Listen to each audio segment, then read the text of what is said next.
propose de passer aux questions dans la salle. Alors, je crois qu'il y a des micros, normalement, qui doivent circuler. Bien, allons-y. Peut-être, je ne sais pas, comme on a assez peu de temps. Monsieur, allez-y. Ou alors, levez-vous pour... Oui, 2-3 petites questions. Je partage peu ou mal l'analyse qui est faite de la pauvreté, du résultat qui a été fait sur la question. Un indicateur monétaire que vous avez cité est déjà en lui-même fortement critiquable. Vous parlez des 1,25 $? Oui, c'était très critiquable. De surcroît, si vous voyez le nombre de crises multiformes qui a lieu au monde en développement depuis 15 ans, et qui a toujours comme soubassement la pauvreté et les inégalités, ma première question serait donc de celle-ci: est-ce qu'on pourrait trouver un autre indicateur un peu plus synthétique qui ne montrerait pas forcément qu'on soit véritablement dans ce monde, et dans le monde en développement en particulier, en situation de réduction de la pauvreté, mais certainement aussi en accroissement des inégalités? Première question. Deuxième question concerne le financement. La plupart des ODD vont relever des pays à faible revenu, hein, la plupart. Pas le global, pas l'économie d'aujourd'hui, il est globalisé. Or, ici, on n'a pas une seule fois mentionné l'aide publique au développement, et dans ces pays-là, l'aide publique au développement sera nécessairement la locomotive du financement, même privé, ou au baby loans. Donc la deuxième question est la suivante. Compte tenu du fait que l'APD est en chute libre, le dernier chiffre de l'OCDE, il y a qu'à aller voir, notamment pour la France, à 0,38% du RNB est en chute libre. Ma question est la suivante. Quels moyens peut-on mettre en œuvre pour accroître cette APD qui est absolument indispensable à mes yeux? Troisième question et dernière question. On parle ici d'organisation régionale, devant le papier là, organisation régionale. Mettez-vous en jeu aussi dans ces organisations régionales les régions, les régions Île-de-France, je veux dire les régions infranationales, où ne comptez-vous mettre que les organisations régionales du type Union européenne ou autre? Pour moi, il est important aussi que la coopération décentralisée dans la mise en œuvre de ces ODD soit donc accrue. Je rappelle simplement un chiffre. Hein. Pour la région Île-de-France, c'est 10 millions d'euros par an consacrés à la coopération décentralisée. Ça représente moins de 0,80 centimes par habitant et par an d'Île-de-France. Donc est-ce qu'on peut accroître et est-ce qu'on peut mettre des partenariats là-dessus? Voilà mes 3 questions. Merci. Eh bien, merci. Peut-être pour la question de l'indicateur avec laquelle vous avez commencé, Frédérica Roeder, est-ce que ce fameux indicateur de 1,25 et 1,90 maintenant, je crois d'ailleurs 1,90 $, vous qui dirigez une ONG, vous paraît valable? Alors tout d'abord, je vais répondre avec grand plaisir aux 2 premières questions parce que je suis contente qu'on mette l'aide publique au développement sur la table. Tout d'abord, l'indicateur d'extrême pauvreté, donc en fait, c'est pas 1,25 $ ou 1,90 $, c'est 1,90 $ maintenant en parité de pouvoir d'achat, ce qui est une mesure économiste. Il n'est pas du tout idéal, mais c'est le seul thermomètre qu'on a aujourd'hui. Ça nous rapproche un peu de la réalité qui, en effet, est bien plus complexe. Et je pense que, et c'est pourquoi nous, on aime bien le mettre en avant, c'est que ce qui est clair, c'est qu'il y a eu d'énormes progrès. Et ce que ça montre, que c'est possible de vaincre l'extrême pauvreté, mais ça ne veut pas dire qu'il y a aussi eu notamment des régions dans le monde ou des populations spécifiques où il y a eu des régressions. Ça ne veut pas du tout dire qu'en effet les inégalités sont en hausse et qu'il n'y a pas des sujets, par exemple, qui ont été négligés. Donc il ne faut pas du tout nier que le fait que l'extrême pauvreté ou la pauvreté est bien évidemment un phénomène multidimensionnel où il y a eu des avancées, mais où il reste encore d'énormes défis. Mais je pense que ce qui est important de dire, c'est qu'il n'y a pas de fatalité. C'est qu'on peut progresser. Et aujourd'hui, le fait qu'on se donne l'objectif, en tant que communauté internationale, de vaincre l'extrême pauvreté, c'est un signal très fort et qui est quand même soutenu par des chiffres, qui n'est pas seulement une vision comme ça d'idéalistes qui ont un rêve, mais ça se base vraiment sur des chiffres. Même si je suis la première à dire il faut plus de chiffres, il faut aussi changer d'indicateur. On pourrait discuter de l'indicateur de la croissance, par exemple. L'aide publique au développement. Voilà. En effet, et on est les premiers à le critiquer, c'est que la France, malheureusement, les dernières années, était en effet la mauvaise élève de l'aide publique au développement, avec une chute. Donc, on était en 2010 à 0,5% de la richesse nationale allouée à l'aide publique au développement. Cette année, selon les derniers documents budgétaires, à 0,38. Il y a par exemple l'Allemagne qui est passée devant entre-temps. Il y a le Royaume-Uni, notamment, qui a atteint l'objectif international d'allouer 0,7% de la richesse nationale à l'aide publique au développement, ce qui montre que c'est bien possible. Et je suis aussi tout à fait d'accord que l'aide publique au développement, même si on regarde les grands flux financiers aujourd'hui dans le monde, l'aide publique au développement est bien évidemment un flux extrêmement petit, mais il reste clé. Notamment pour lutter contre l'extrême pauvreté dans les pays les moins avancés.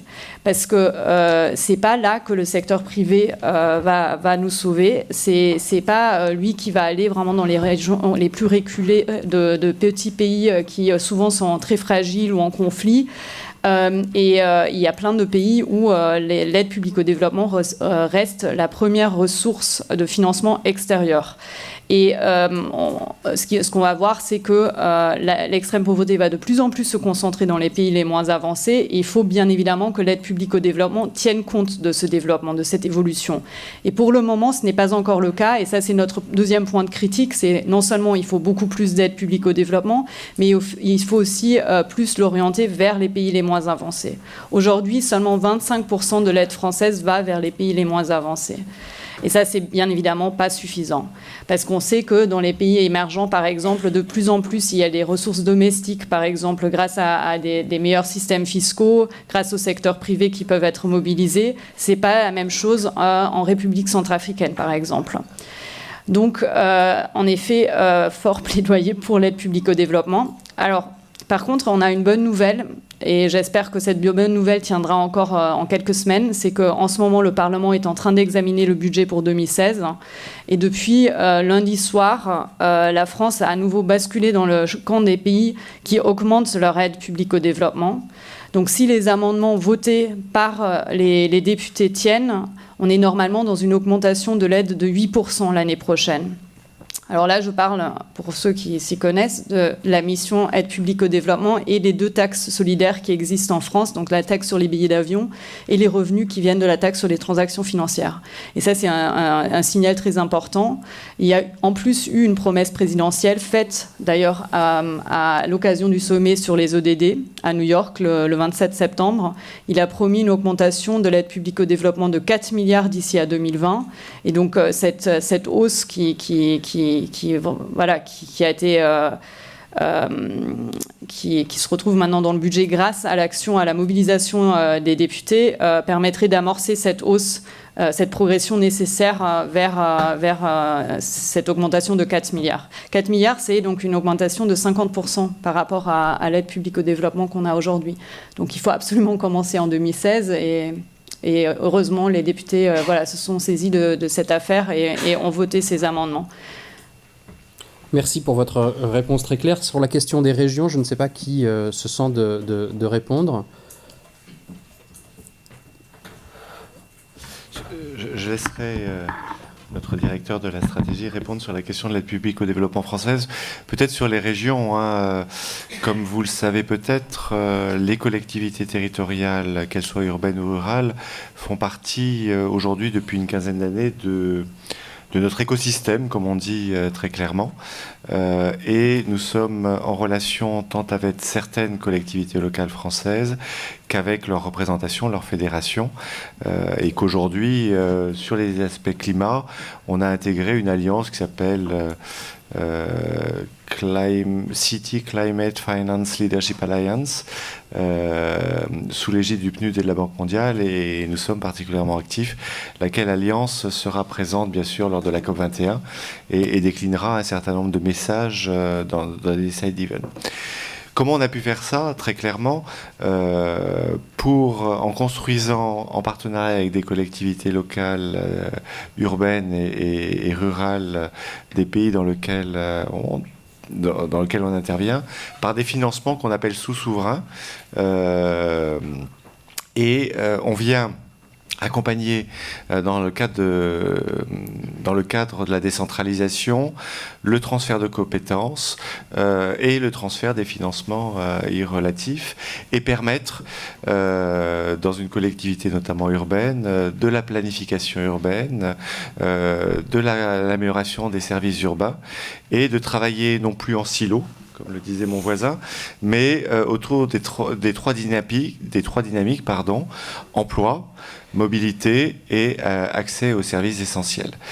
Donc on a transformé notre approche de la ville, grâce aux collectivités locales françaises, dans une approche transport, ou eau, ou électricité, ou autre chose, dans une approche un peu plus dynamique et plus transversale, qui sont basés sur les 3 piliers, donc emploi, mobilité et accès aux services essentiels. Mais peut-être Philippe sur... Oui, sur le sujet de l'APD en général, sachant que l'Agence française de développement est un des acteurs de l'APD française, mais qu'il y en a d'autres, et qu'on n'est pas en volume l'acteur qui pèse financièrement le plus lourd.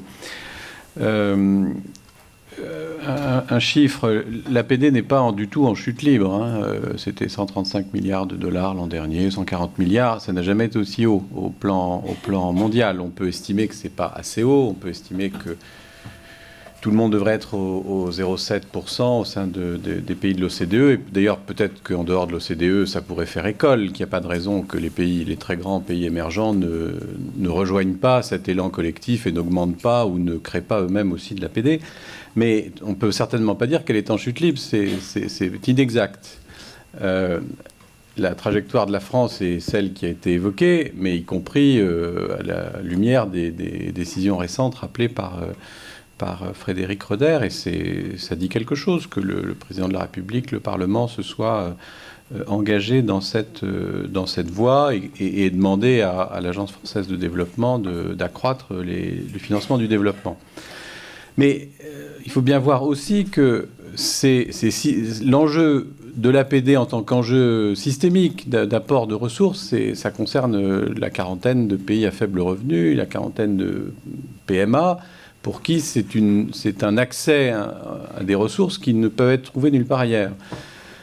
Pour toute une autre catégorie de pays qui s'est considérablement élargie, l'enjeu, il n'est pas sur la volumétrie de l'APD, il est sur la volumétrie du financement public du développement, qui est beaucoup plus large, qui inclut par exemple les financements des banques multilatérales, qui inclut par exemple une partie des financements de l'AFD, les financements de Proparco. Cet agrégat finance publique pour le développement, qui est d'autant plus intéressant à la lumière de la mise en place des ODD, c'est 240 milliards d'euros à peu près. Et là aussi, la trajectoire, elle est orientée à la hausse.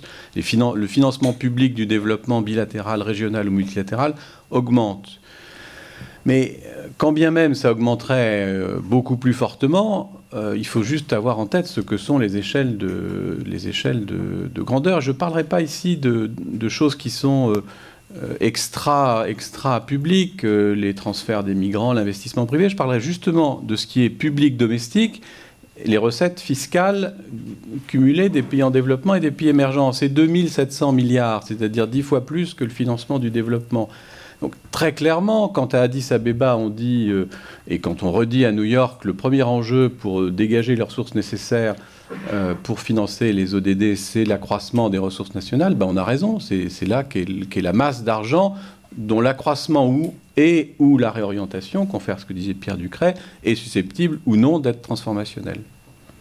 Et puis un dernier point sur l'APD des collectivités locales, elle est en très forte baisse depuis 3 ans, mais comme le rappelait André, ça n'épuise pas tout le sujet. L'implication des collectivités territoriales dans des actions de coopération au développement, ça porte sur d'autres instruments, d'autres outils que ce qui est comptablement de l'APD. C'est une mobilisation de savoir-faire, c'est l'apport en termes de connaissances des dynamiques territoriales. Et ça, c'est toujours là. C'est extrêmement... les collectivités territoriales restent très, très mobilisées là-dessus. Pierre Ducret, vous vouliez apporter votre pierre à l'édifice.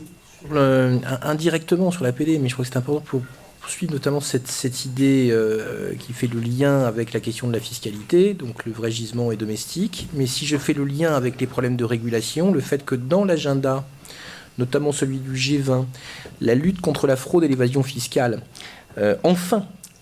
prennent une dimension d'objectif principal, c'est quelque chose d'extrêmement important, y compris pour l'avenir de l'APD, parce que un des principaux obstacles finalement à l'augmentation de l'APD, obstacle rationnel de la part des pays du Nord, c'est le fait qu'on sait que le montant de l'évasion fiscale des pays bénéficiaires de l'APD est de 8 à 10 fois le montant de l'aide publique qui est distribuée. Donc si vous voulez, c'est extrêmement important que parallèlement les régulateurs mondiaux du système financier international, et qui d'ailleurs commencent à se préoccuper aussi du climat, se préoccupent de cette lutte contre la fraude et l'évasion fiscale, parce que c'est une des conditions de l'efficacité, de la non-déperdition de la ressource précieuse qui est apportée par les contribuables sur ce sujet.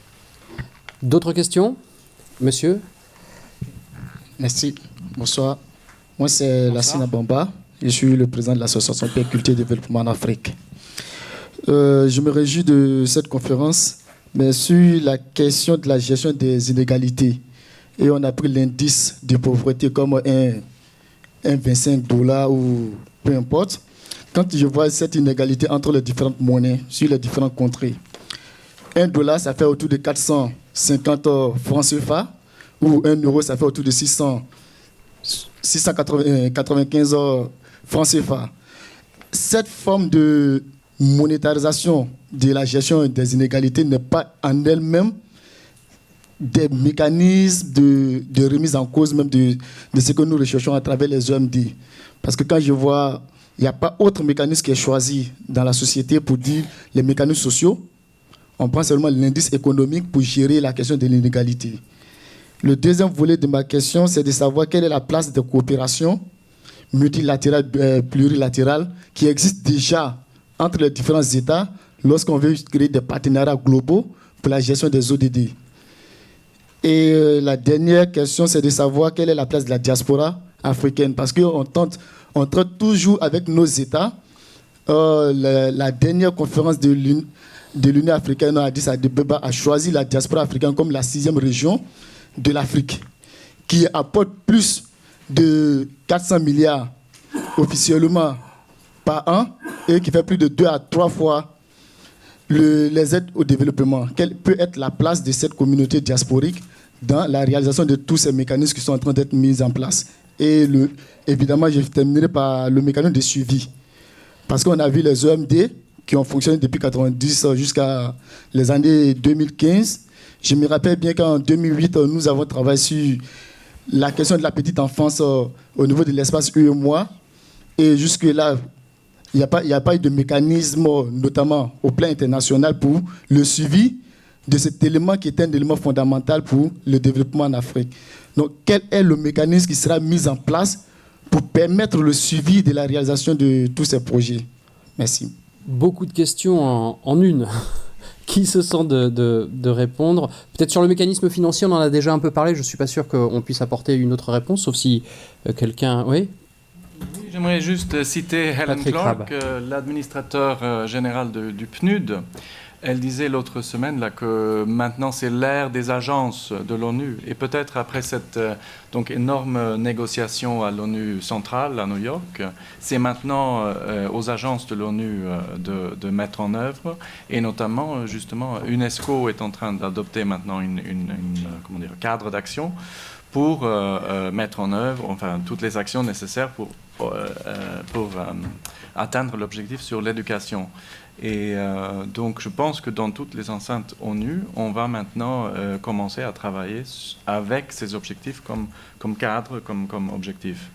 Et ça, je pense que c'est très bien. Mais en même temps, il faut veiller à ce qu'on ne perde pas la transversalité, encore une fois, et on ne perd pas cette vue globale. Voilà. Merci. Sur la question du suivi et de la diaspora, Frédéric Harroder. Oui, alors par rapport au suivi, en effet, je trouve c'est la grande question, parce que adopter des objectifs ambitieux historiques, c'est une chose, mais si l'année prochaine plus personne n'en parle, ça serait une catastrophe. Et donc il y a un travail technique qui est fait pour définir les indicateurs, mais comme je le disais, je pense que d'une part c'est bien d'avoir les indicateurs, mais il faut aussi pouvoir collecter toutes les données pour faire le suivi des indicateurs. Et donc, d'où la nécessité de lancer un partenariat autour de cette question des données. Mais il n'y a pas seulement la question de collecter ces données, peut-être de les mettre à disposition de certaines agences techniques qui peuvent faire le suivi plus technique. Je pense que ce qui va être très important, et ça va marquer une différence par rapport aux OMD, c'est l'implication des citoyens dans le suivi. Et je pense que là, il faut qu'il se fasse à différents niveaux. Et donc, le partenariat sur les données s'est saisi de cette question. Donc, il y a des différentes idées de comment faciliter l'accès aux données pour les citoyens, mais aussi leur permettre, du coup, vraiment de non seulement être noyés dans les données, mais bien évidemment d'avoir aussi l'analyse de ces données et après pouvoir aller voir notamment les gouvernements pour leur demander des comptes. Et ça peut se faire à différents niveaux. Donc nous, ce qu'on préconise, par exemple, c'est que chaque État, en fait, prenne l'engagement de faire un rapport de suivi chaque année des ODD, qui soit, par exemple, présenté au Parlement et discuté devant le Parlement, qui pourrait être élaboré dans un processus consultatif. Et donc ça concerne bien évidemment aussi la France. Après, sur la question donc, des données qui vont être mises à disposition, donc il y a les données pour, par exemple, faire le suivi, qu'est-ce qu'il y en est avec les inégalités dans mon pays, l'extrême pauvreté. Parler de l'extrême pauvreté, l'indicateur n'est pas idéal. Aujourd'hui, on ne sait pas combien de femmes exactement vivent dans l'extrême pauvreté, des choses comme ça. Donc ça, c'est bien évidemment important de savoir. Ce qui est aussi important de savoir pour les citoyens, c'est quels moyens financiers sont mis à disposition. Donc il y a aussi toute cette question. Et là aussi, je pense que la France a déjà fait tout un travail, mais c'est de rendre disponibles les données financières pour qu'on sache exactement quels projets ont été financés. Donc quand on parle de l'aide publique au développement, mais la question va certainement se poser aussi avec la transition énergétique, par exemple, en France. Donc, ça a l'air peut-être très, très, très complexe, mais je pense que ce qui est extrêmement important, c'est ce travail, en effet, qui se fait au sein de l'ONU, notamment sur le suivi technique, la réorientation des programmes, avoir les bons indicateurs et tout, mais bien au-delà de l'ONU, de ne pas oublier la question de rendre accessibles toutes les données qui vont être publiées ou collectées autour des ODD et donner aux citoyens le moyen de s'en saisir. Alors, soit par le biais des parlements, mais même directement. Et donc là, il y a des projets qui sont en train de se faire aussi avec le secteur privé. J'ai passé l'idée par exemple, d'avoir des applications. Ça existe déjà dans certains pays pour faire le suivi, par exemple, de la politique publique en matière de santé, des choses comme ça. Tout est pas tout est inventé, mais beaucoup. Mais voilà, ne pas oublier que le suivi, c'est aussi la redevabilité vis-à-vis des citoyens. Merci pour votre réponse. Oui, André Pouillet, s'il te plaît. Oui, peut-être un mot. Je crois qu'ici, dans cette salle et autour de la table, on est tous d'accord pour partager que les inégalités sont un vrai problème pour le monde, pour les ODD et pour la gestion de la durabilité. Et que vous avez évoqué la question des mécanismes sociaux. Il nous semble, en tout cas dans la communauté des bailleurs de fonds, essentiel que les pays appuyés par, on parlait des agences des Nations Unies, mais le BIT ILO, voire des bailleurs de fonds plus traditionnels, travaillent sur les questions de couverture du risque maladie, sur les questions de retraite et de pension, sur les questions de handicap et sur les questions de jeunesse et d'emploi.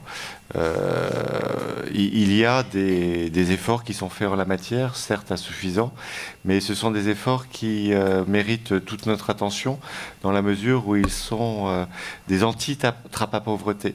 Quels que soient les accidents de la vie, on parle aussi d'éléments assurantiels par rapport à des accidents, à des catastrophes naturelles, etc.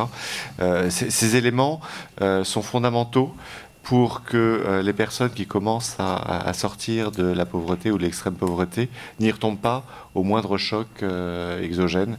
Et en tout cas, à l'Agence française de développement, ça nous semble un élément fondamental de la stabilisation, de la croissance, terme générique, je n'ai pas dit qu'elle était économique ou autre, de la croissance et de la diminution des inégalités. La question du travail avec la diaspora aussi africaine avait été posée. Avant de prendre une autre question. Peut-être la diaspora, c'est quand même de la responsabilité de la diaspora africaine de travailler avec l'Afrique et les pays d'origine. Ce que l'Agence française de développement a fait, hein, et de manière très claire, c'est qu'on a mis sur un site internet les éléments de coût financier du transfert d'argent du nord vers le sud. Et cette transparence sur un site internet a permis une certaine compétitivité ou une compétition entre les différentes banques et les différents agents financiers de transfert financier. Et cette compétition a permis de réduire les coûts de transfert. C'est un élément, bien sûr, fondamental, mais c'est l'élément d'efficacité. Ensuite, bien sûr, l'emploi de cet argent de la diaspora africaine reste de la responsabilité, etc. On travaille avec les diasporas africaines sur les compétences, sur la formation professionnelle, sur les questions d'insertion et d'emploi décent. Mais il me semble, enfin je suis peut-être un peu brutal, mais il me semble que c'est de la responsabilité de la diaspora africaine de choisir ses ambitions, ses sujets. D'autres questions dans la salle? Comme il y a beaucoup de questions, je propose qu'on en prenne 3 par 3 par exemple, et en revanche, s'il vous plaît, une seule question par personne, sinon on va pas s'en sortir. Oui. Alors je vais en poser 2, mais très rapides. Ça commence mal. Ouais, mais très très rapide. Ma question, c'est comment gérer les contradictions qui peuvent apparaître entre les différents objectifs. À mon avis, c'est une question cruciale pour pas tomber dans les mêmes travers que le développement durable qui devenait un peu tout et n'importe quoi. Sous le principe, voilà. Ma deuxième question, c'est, on a bien entendu que les États étaient vraiment très concernés, et du coup, je m'interroge sur comment mobiliser le politique en France, étant donné que voilà, l'orientation des financements de l'aide au développement ne pourra pas jouer comme une incitation. Comment mobiliser les plus hautes instances de notre pays? Merci. D'autres questions par ici? Oui, monsieur. Donc les objectifs, les ODD sont en fait à l'Organisation des Nations Unies, et on est sur le terrain. Excusez-moi, pardon. Alors je suis étudiant en art à l'Université Paris 1 et membre d'honneur au pôle des Nations Unies à la Sorbonne. Alors, donc les ODD sont faites par donc l'ONU, et on est sur le terrain de l'UNESCO. Et le C de l'UNESCO, c'est la culture et l'art. Alors, est-ce qu'il y a une place donc, pour les stratégies culturelles et artistiques dans l'agenda ODD et les projets de développement à l'échelle internationale? À mon avis, c'est très important que l'art pourrait être un acteur majeur, c'est-à-dire un grand acteur dans le changement, c'est-à-dire par rapport à par exemple, les inégalités sociales, comme par exemple l'artiste international français JR, ce qui est en train de faire partout dans le monde, les déséquilibres naturels, comme le film Human de Yann Arthus Bertrand, l'artiste qui a créé sa nouvelle œuvre qui s'appelle Future, c'est l'artiste chinois Liu Bolin, qui est inspiré des 17 donc des ODD. Donc la mission française qui est en train de faire aussi par rapport à des ateliers éducatifs et artistiques pour sensibiliser les lycéens de la communauté française à New York, c'est-à-dire avec bien sûr la collaboration de l'OIF et le French Heritage. Donc tout ce qui est les secteurs, donc à mon avis, les secteurs artistiques et culturels touchent à toutes les questions abordées dans cette conférence. Donc je finis vite fait avec une petite conclusion, une phrase de l'humaniste et l'écrivain et le philosophe Édouard Glissant qui dit « Agis dans ton lieu, pense avec le monde ». Donc juste pour dire que l'artiste agit en pensant avec son monde et que dans l'art, on pourrait trouver la définition de notre humanité. Merci. La culture est transversale aussi. Une autre question à côté? Oui, une question très rapide, mais ça recoupe des éléments qui ont déjà été donnés. Moi, j'ai appris ce soir qu'il y avait 304 indicateurs, c'est ça? C'est une information que j'avais cherchée, que j'ai pas réussi à trouver. Donc, ça pose la question de qui accompagne. J'avais même compris que ça sera à l'agenda de l'année prochaine. Donc, je pense que c'est la définition des indicateurs. Après, comment on se les approprie au niveau local.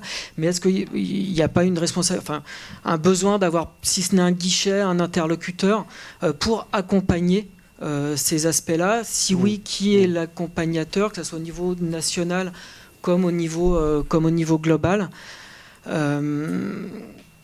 Voilà, ça fait juste un mois pour les ODD, c'est peut-être demandé déjà beaucoup, mais en effet, la question mérite d'être posée. Oui, qui L'idée du guichet unique, en tout cas, est intéressante. On reprend peut-être les questions dans l'ordre, donc sur la contradiction entre les objectifs. Qui souhaite répondre?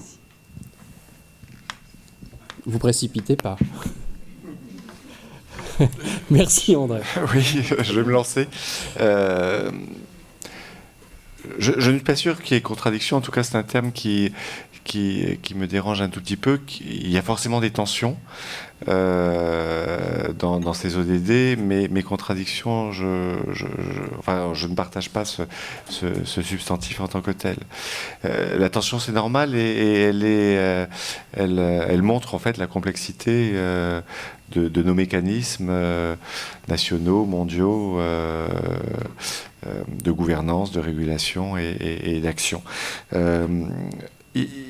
Il me semble que si on veut couvrir de manière assez exhaustive, voire tout à fait exhaustive, la question du développement du pays au nord, au sud, à l'est, à l'ouest, il y a forcément ce genre de tension qui évoque. Et cette tension, elle doit être gérée par le politique. Et je vais faire le lien avec votre deuxième question. Elle doit être gérée par le politique. Et pour moi, le politique, il est là pour faire ses choix, ses arbitrages et ses priorités.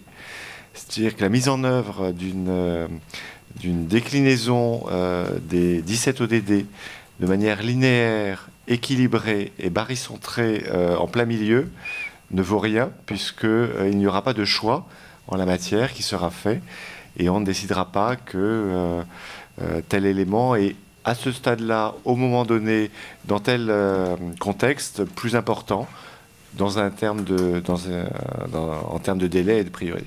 Donc ça, ces tensions, elles donnent à penser à le politique qui doit faire ses choix et ses priorités et qui doit décider de là où il va concentrer ses financements. Alors, ça ne veut pas dire qu'il faut oublier tout le reste, mais ça veut dire qu'il doit être en acteur décideur. Et pour aller sur la deuxième question, comment mobiliser le politique en France, je crois que la dernière chose qui s'est passée, les annonces des plus 4 milliards d'euros, dont plus 2 milliards sur le climat, les annonces d'utilisation de 25% de la taxe sur les transactions financières, la création d'Unitel, la création du Fonds mondial, pour faire un peu dans le passé, le partenariat sur les données auxquelles on participe. Je crois qu'il est clair que la société civile a un rôle majeur en la matière, relayé par les parlementaires, et c'est malgré tout le plaidoyer du citoyen et les élections à tous les niveaux qui font la politique de la France.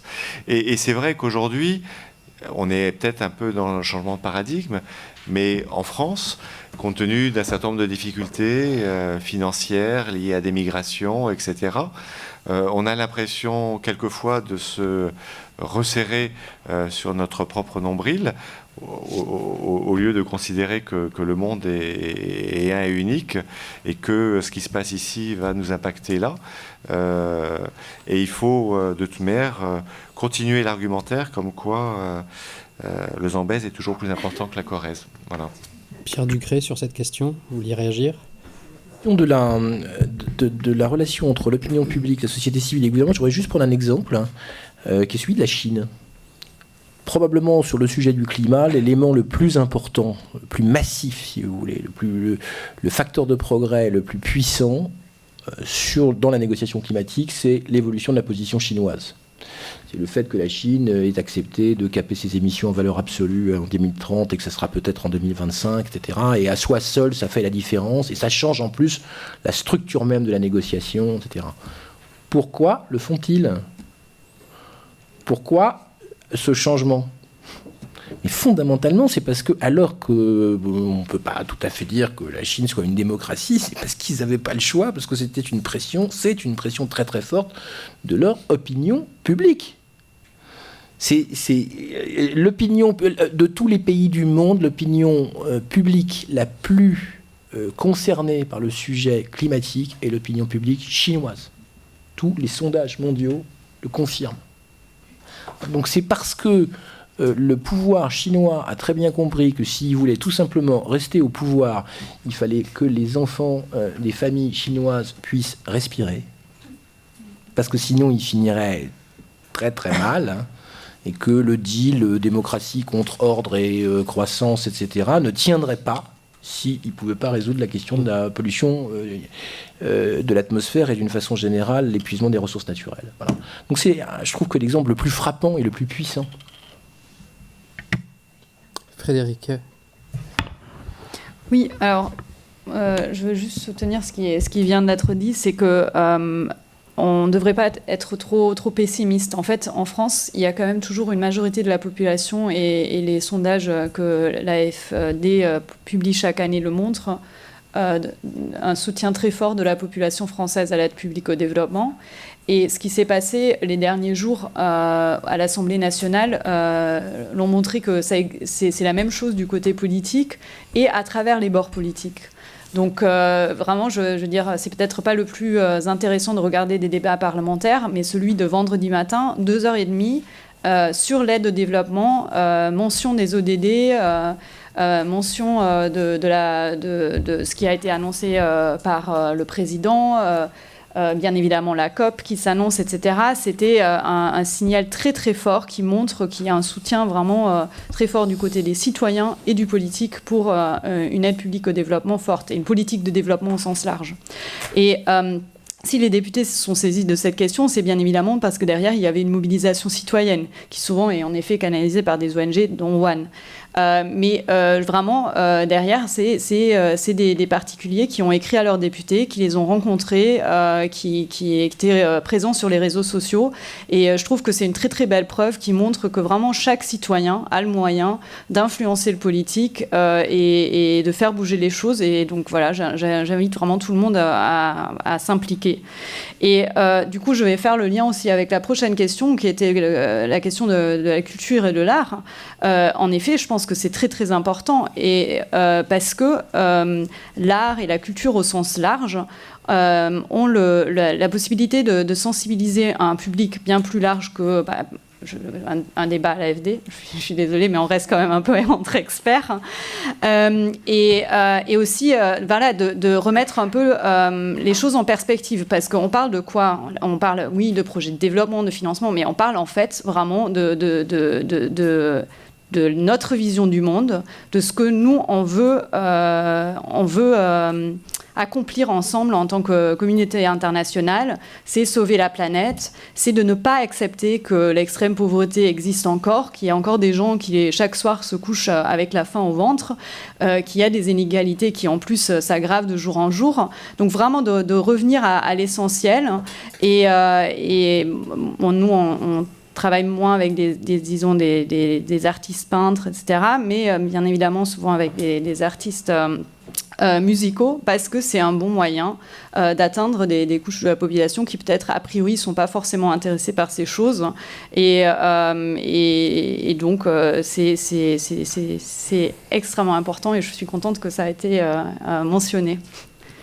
Sur la dernière question autour de l'interlocuteur ou des interlocuteurs, peut-être juste un rebond sur l'art et la culture.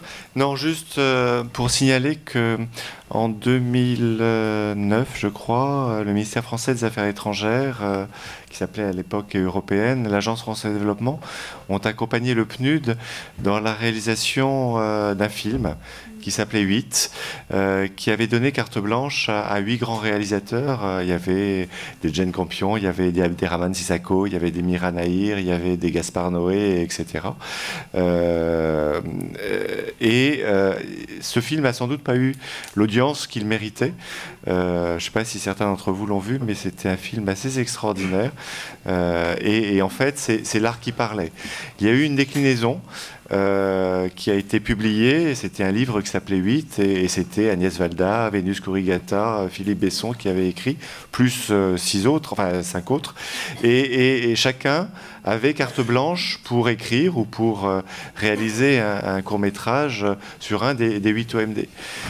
Et je pense que si la France a soutenu ce projet, si le PNUD a été aussi dans ce projet, c'est que comme le disait Frédéric, c'est qu'il y a un vrai sens de la vision du monde exprimée par l'art et ses artistes, et ça me semble fondamental.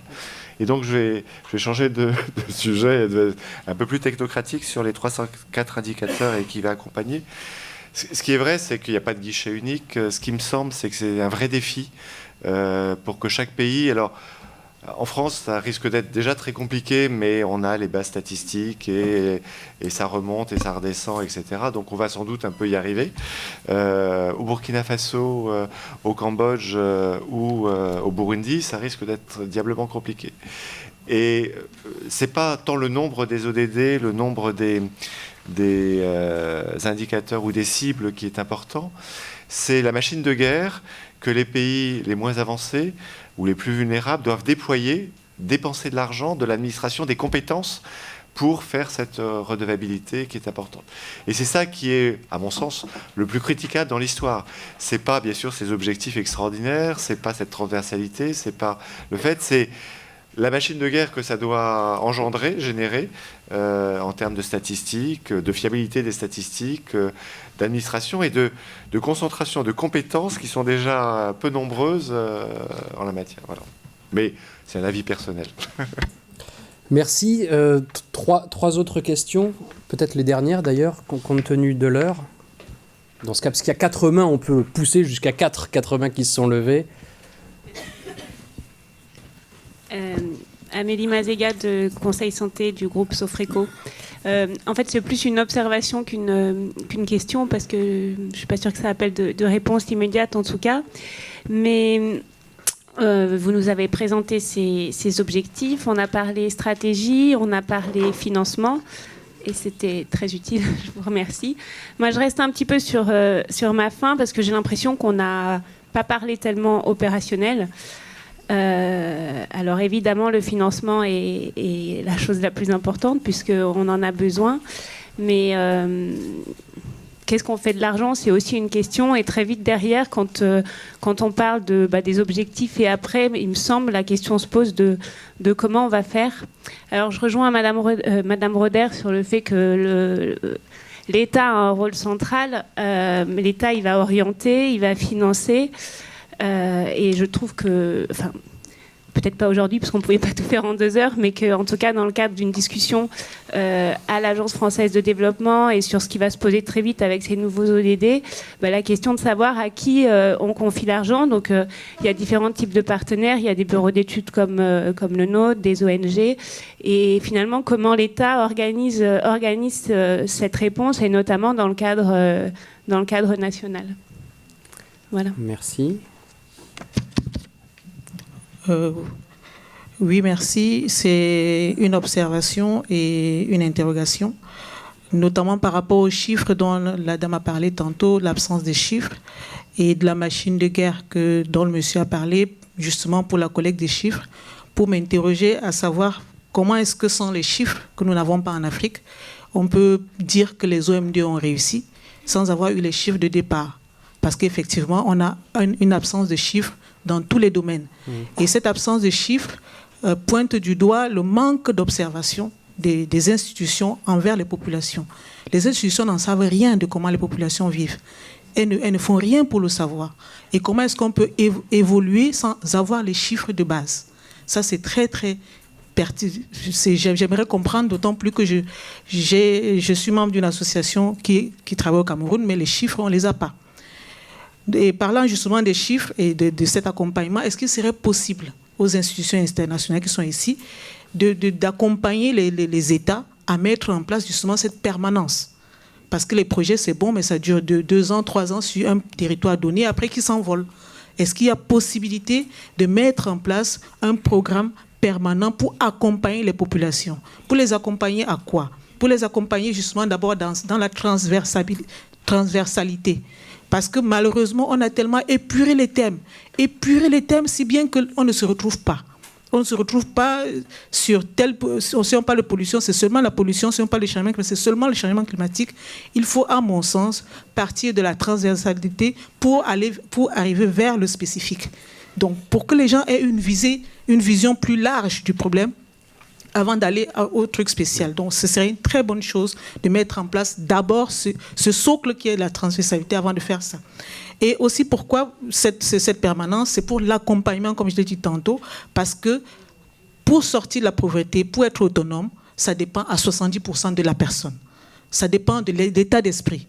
La personne a des ressources autour d'elle, 70%, dont elle ne se sert pas.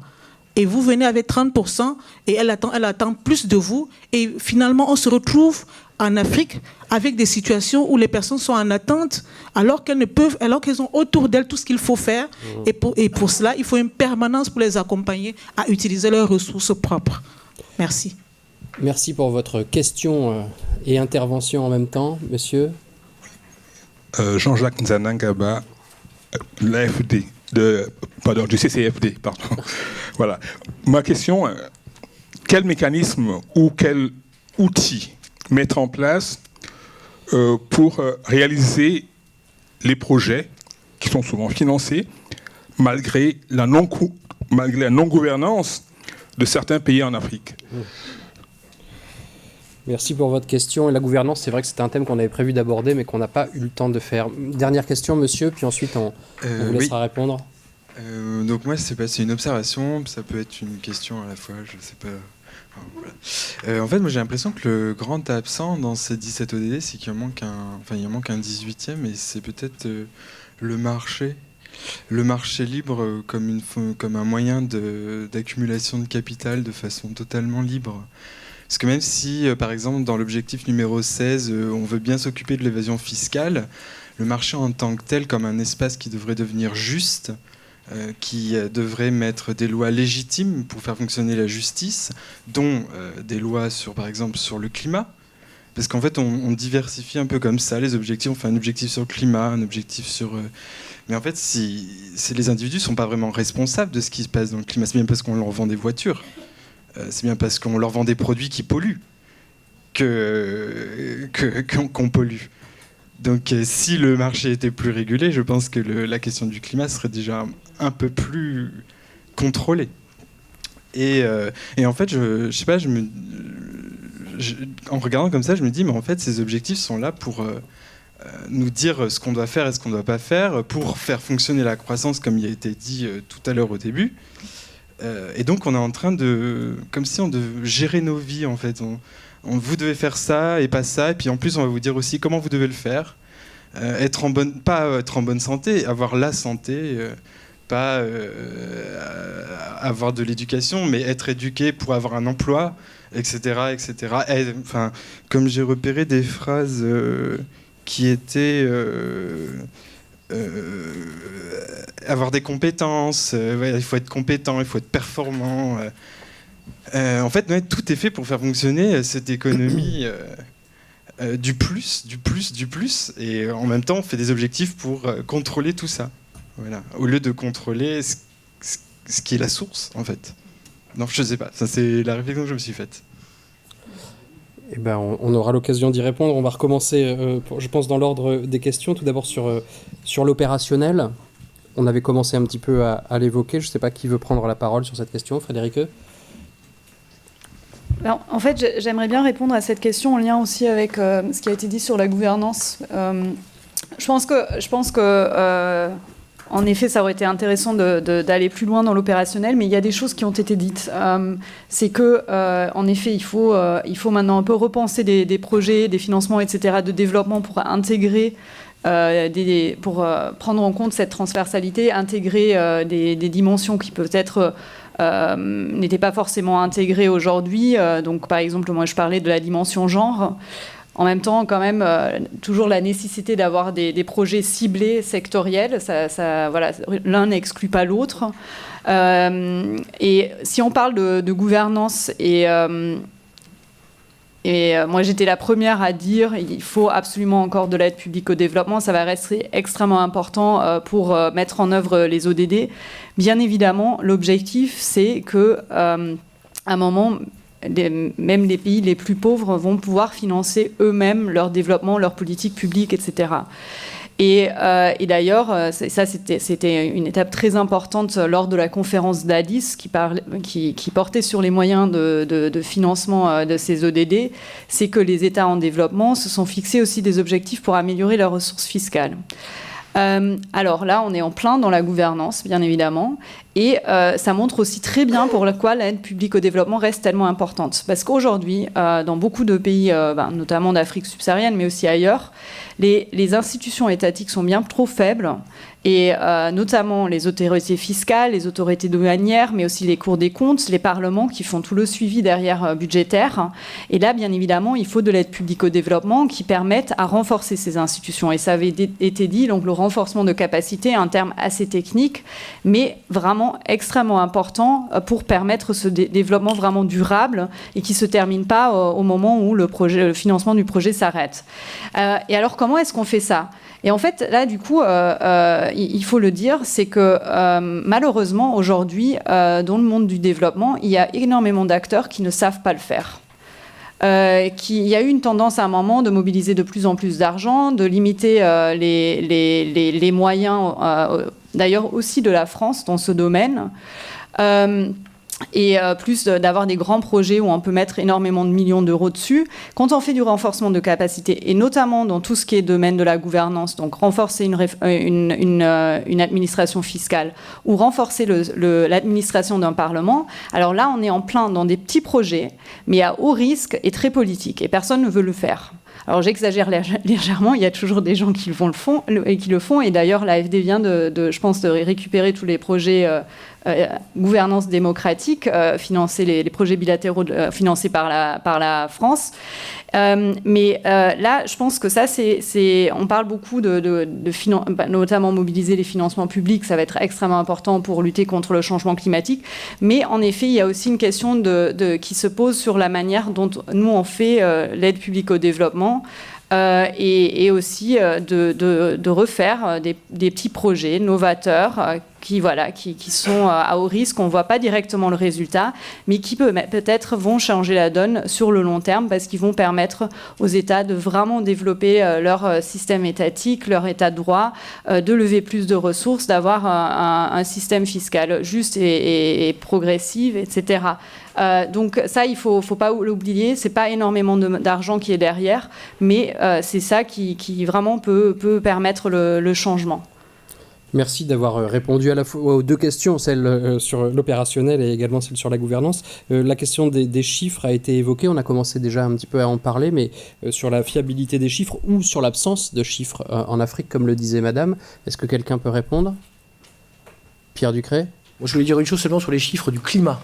C'est-à-dire qu'on a, je crois, on a vraiment eu une capitalisation de connaissances sur ces sujets, grâce notamment à la Convention de l'ONU sur les changements climatiques, qui est considérable. C'est-à-dire qu'on est maintenant, alors c'est pas encore parfait tout ça, mais on a une capacité à chiffrer en tonnes, notamment, des émissions, des réductions d'émissions, éventuellement par pays, bien sûr, par projet, etc., qui est considérable. On est capable de le faire. Alors, le point faible étant le sujet utilisation des sols, en gros, forêt, agriculture, sur lesquels on est encore un peu facile. Si je cite cet exemple, c'est pour dire que il est possible, dans un certain nombre de cas, et surtout aujourd'hui, avec les moyens technologiques dont on dispose, de suppléer, mais je pense que c'est ce qui est vrai dans le domaine du climat est vrai dans d'autres domaines, de suppléer, de peut-être pas attendre qu'un appareil national de statistiques s'établisse au niveau de chaque pays, et d'être capable de constituer effectivement des bases de données internationales, multilatérales, très très importantes, qui permettent de répondre aux besoins de chiffrage de beaucoup de choses, mais qui suppose aussi une gouvernance de ces données avec une participation des pays eux-mêmes. Mais la mutualisation dans ce domaine me semble très important. C'est-à-dire qu'il faut sortir du cadre national pour arriver à avoir, à financer de façon efficace, à mettre au point de façon efficace et à un coût qui ne soit pas trop élevé, un appareil de chiffrer. Je pense que l'exemple du climat est bon pour ça. Frédéric. Très rapidement, parce que j'étais la première à dire il faut plus de données, et c'est vrai dans beaucoup de domaines, mais pour vous dire aussi, c'est pas comme si on n'avait aucune donnée, et il y a quand même des données qui nous permettent vraiment de dire que les OMD, de manière générale, été un succès. Et je vous invite, alors là, excusez-moi, je fais un moment pub, mais le One sort assez régulièrement des rapports. Et là, nous, on veille extrêmement bien à vraiment n'utiliser que des données qui nous semblent vraiment fiables. Et je vous le dis parce qu'on a sorti cette année un rapport qui s'intitule « La pauvreté sexiste » sur la condition des femmes et filles dans les pays les moins avancés. Et on aurait bien aimé avoir le chiffre qui nous dit exactement combien de femmes et filles vivent en extrême pauvreté. Il n'existe pas et donc vous n'allez pas le trouver dans le rapport, ce qui est dommage. Mais il y a d'autres chiffres qui, eux, du coup, nous disent vraiment quelque chose. Donc c'est pas du tout pour dire il n'y a aucun chiffre qu'on a. C'est le progrès sur les OMD. C'est pas des données fiables ou quoi que ce soit. Il y en a. C'est juste qu'il n'y en a pas suffisamment. Et comme vous l'avez bien dit, maintenant, l'agenda est bien plus ambitieux jusqu'en 2030, avec beaucoup plus d'objectifs, beaucoup plus d'indicateurs. Et là, il faut absolument avoir vraiment une base de référence, ou base de suivi pour tous ces indicateurs. Et c'est pourquoi il faut maintenant vraiment qu'on mette cette question des données en haut de l'agenda politique. Merci pour votre réponse. Et reste la question sur le marché. Est-ce que quelqu'un... André ?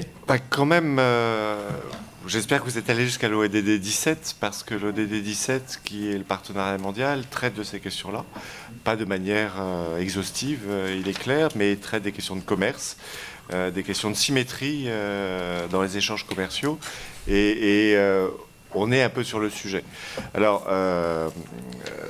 je dirais entre la régulation... en tout cas, moi, je ne vous répondrai pas sur faut-il être toujours sur des trajectoires de croissance ou gérer la décroissance. C'est pas le sujet aujourd'hui, il me semble. C'est un sujet d'abord politique. Mais comme le disait Pierre, en fait, c'est une croissance qui change d'objet. Et elle change d'objet parce que si on ne change pas d'objet ou de façon de faire, on va dans le mur, on va à plus 3 ou 4 degrés, en sachant qu'on a 100 ans pour s'adapter et que sur des milliers d'années, les dinosaures ne sont pas adaptés à sans doute plus 3 ou plus 4 degrés. Donc nous, on ne va pas s'adapter non plus. Donc c'est ça, c'est changer nos modèles économiques pour qu'ils soient compatibles avec la poursuite d'une vie dans de bonnes conditions, sur notre monde Terre, quoi.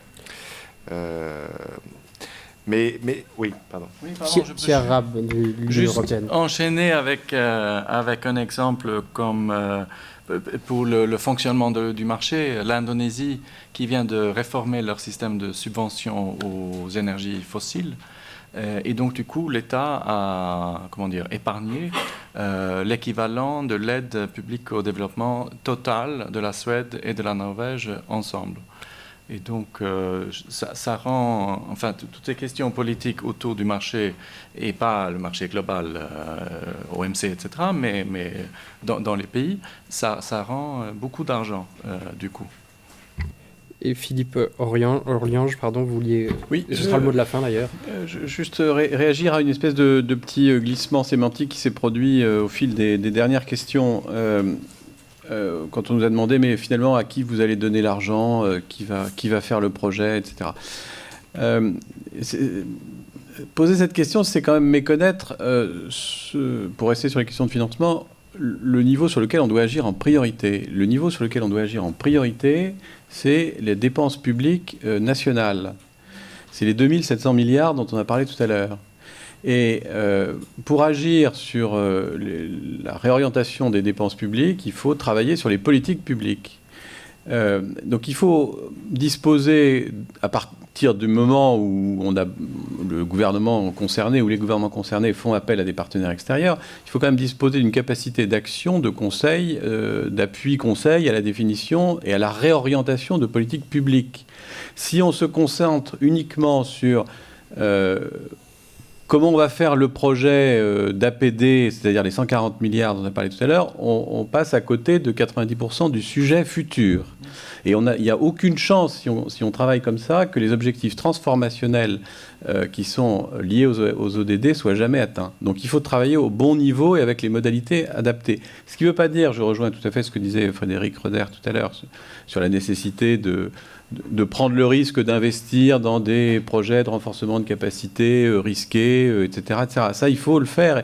Et l'une des orientations qui se dessine post-Addis Abeba, c'est que notamment sur tout ce qui est l'appui aux administrations fiscales, il faut en remettre une couche, arrêter le déclin, en faire davantage. De même qu'il faut certainement en remettre une couche et travailler davantage à consolider, ressusciter, appuyer les offices statistiques pour que la machine à produire les données dont on a besoin, là où elle s'est enrayée, et elle s'est enrayée souvent depuis très longtemps, puisse recommencer à fonctionner, qu'à l'horizon des années qui viennent, ça remarche comme ça doit marcher. Mais de grâce, ne nous trompons pas d'échelle et ne pensons pas qu'on a répondu à la question simplement parce qu'on aura dit on va faire différemment les projets d'aide publique au développement et on n'aura rien dit ou pas cherché à influencer, à accompagner la réorientation des politiques publiques traduites dans la programmation des dépenses des États. Merci. Eh bien, merci à vous, et puis merci à vous aussi d'avoir été aussi attentifs au cours de ces 2 heures. On vous a donné un petit questionnaire d'évaluation qui peut aider les organisateurs à améliorer la qualité des débats. N'hésitez pas à le remplir et à le remettre. Et puis vous trouverez aussi toutes les prochaines rencontres de l'AFD, notamment sur les printemps arabes, le Sahel, sur le site ideasfordevelopment.org. Voilà. Merci à vous et très bonne soirée.